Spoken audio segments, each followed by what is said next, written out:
दोस्तों, यदि आपको भी 24 फरवरी को हिंदी का बोर्ड एग्जाम देना है तो आज की वीडियो आपके लिए सबसे ज़्यादा इंपॉर्टेंट है, क्योंकि लाठी कहानी का सारांश बोर्ड एग्जाम में प्रति वर्ष पूछा जाता है और इस वर्ष भी ये आने वाला है। ठीक है, तो आज की इस वीडियो में हम लाठी कहानी के सारांश को बहुत ही सरल शब्दों में समझेंगे।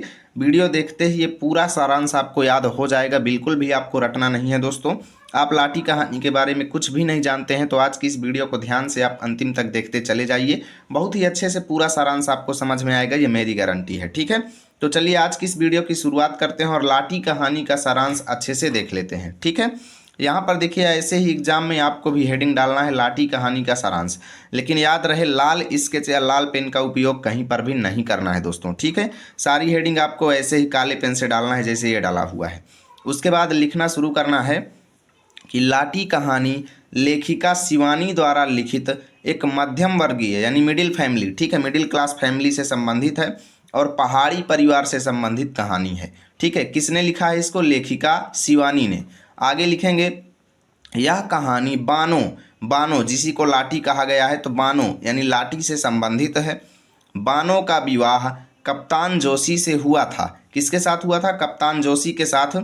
परंतु किन्हीं कारणों के चलते उसे विवाह के कुछ दिन बाद ही उसे बानो को छोड़कर युद्ध पर जाना पड़ता है। किनको? कप्तान जी को बानो को घर में छोड़कर युद्ध पर जाना पड़ता है। अब भाई कप्तान है तो युद्ध पर तो उनको जाना ही पड़ेगा, है ना। आगे लिखेंगे कि कप्तान के जाने के बाद उसे ससुराल वालों की कठोर व कटु यातनाएं झेलनी पड़ती है। किसको? बानो को। बानो जिसका नाम है, या उसी को लाठी भी अंत में कहा गया, लेकिन शुरू में उसका नाम बानो ही था। ठीक है, तो शुरू में आप बानो लिखेंगे। ठीक है, यानी उसको परिवार वालों की कठोर यातनाएं सहनी पड़ी, जिसके कारण उसे क्षय रोग हो जाता है। क्या हो जाता है? क्षय रोग हो जाता है। आगे लिखेंगे कि 2 वर्ष बाद कप्तान घर लौटता है तो उसे पता चलता है कि घर वालों द्वारा बानो को टीबी सैनिटोरियम भेज दिया गया है। कहाँ पर भेज दिया गया है? टीबी सैनिटोरियम भेज दिया गया है। तो कप्तान बानो की दिन रात सेवा करता है। वो वहाँ पर गया और बानो की क्या किया दोस्तों? दिन रात सेवा करता है, परंतु उसके बचने की कोई उम्मीद नहीं रहती है।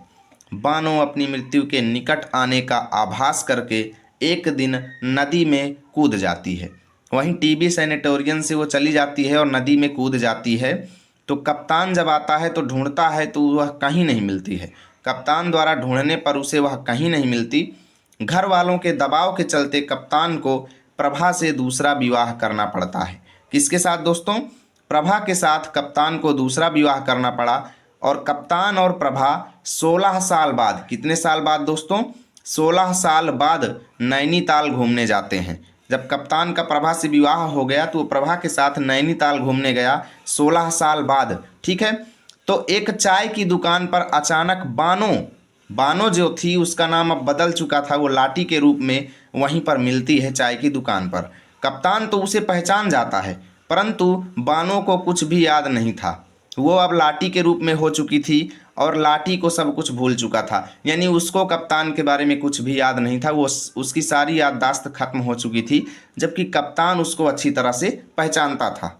अब आप लोग भाई स्क्रीनशॉट ले लो, फिर हम अगले पेज पर चलेंगे। नहीं, बहुत सारे बच्चे कहते हैं भैया आप स्क्रीनशॉट लेने का मौका ही नहीं देते हो, तो ले लो स्क्रीनशॉट, फिर हम चलेंगे अगले पेज पर और फिर इसको आगे बढ़ाएंगे। ठीक है, आप सभी लोग लाइक शेयर भी कर दिया करो। अब आगे क्या हुआ दोस्तों कि वो जो लाठी थी वह वैष्णवियों के दल के साथ रहने लगी थी। किसके साथ? वैष्णवियों के दल के साथ रहने लगी थी। लाठी की मधुर हंसी ने कप्तान के दिल को बेध दिया, क्योंकि कप्तान को तो याद आ गया कि भाई ये तो बानो है। ठीक है, परंतु मेजर मेजर किसको कहा गया है? कप्तान को। कप्तान जो है वो जिंदगी की दौड़ में बहुत आगे निकल चुका था। जी हाँ दोस्तों, क्योंकि उसने दूसरी शादी भी कर लिया था, उसके बच्चे हो गए थे और उसी के साथ वो नैनीताल घूमने गया था। यानी वह बानो की अपेक्षा बहुत आगे निकल चुका था और पीछे लौटकर बिछड़े व्यक्ति को साथ लेना, ठीक है, साथ लाना उसकी सबसे बड़ी मूर्खता होती। अर्थात वह क्या किया कि लाठी को दोबारा अपनाने में असमर्थ था। कप्तान की समझ में तो बानो मर गई। कप्तान ने क्या सोचा कि भाई बानो तो मर गई, अब तो वह लाठी थी, है ना। प्रभु ही अब उसका मालिक और प्रभु ही उसका मात्र एक सहारा था। और यहाँ से यह कहानी समाप्त हो जाती है। ठीक है दोस्तों, इस तरीके से आपको इस कहानी का सारांश बोर्ड एग्जाम में लिखना है। मैं गारंटी के साथ कहता हूँ पूरे में से पूरे अंक आपको मिलेंगे, आपका एक भी अंक नहीं कटेगा। यदि वीडियो अच्छी लगी है तो लाइक कीजिए और दोस्तों के पास शेयर कीजिए। मिलेंगे आप सभी के साथ अगली वीडियो में, तब तक के लिए जय हिंद, जय भारत।